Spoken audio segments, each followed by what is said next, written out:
بسم اللہ الرحمن الرحیم۔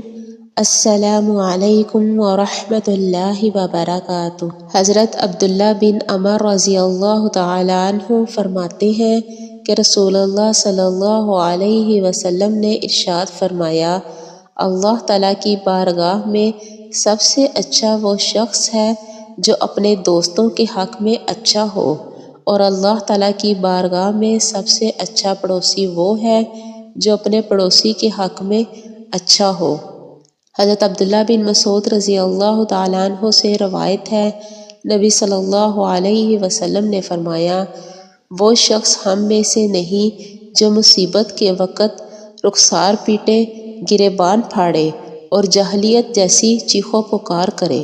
حضرت ابو ہریرہ رضی اللہ تعالیٰ عنہ سے روایت ہے کہ نبی صلی اللہ علیہ وسلم ایک بیمار کی عیادت کے لیے تشریف لے گئے جسے بخار تھا۔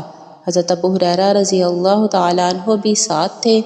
رسول اللہ صلی اللہ علیہ وسلم نے مریض سے فرمایا، خوش ہو جاؤ، اللہ تعالیٰ فرماتا ہے، بخار میں آگ ہے جسے میں دنیا میں اپنے مومن بندے پر مسلط کرتا ہوں تاکہ آخرت میں جہنم کے عذاب کے عوض اس کا حصہ اس بخار کو قرار دیا جائے۔ حضرت عبداللہ بن عمر رضی اللہ تعالیٰ عنہ فرماتے ہیں کہ نبی کریم صلی اللہ علیہ وسلم نے فرمایا، میرا پیغام لوگوں کو پہنچاؤ، اگرچہ ایک ہی آیات ہو اور بنی اسرائیل کے واقعات تم بیان کر سکتے ہو، ان میں کوئی حرج نہیں، اور جس نے مجھ پر قصداً جھوٹ باندھا تو اسے اپنے جہنم کے ٹھکانے کے لیے تیار رہنا چاہیے۔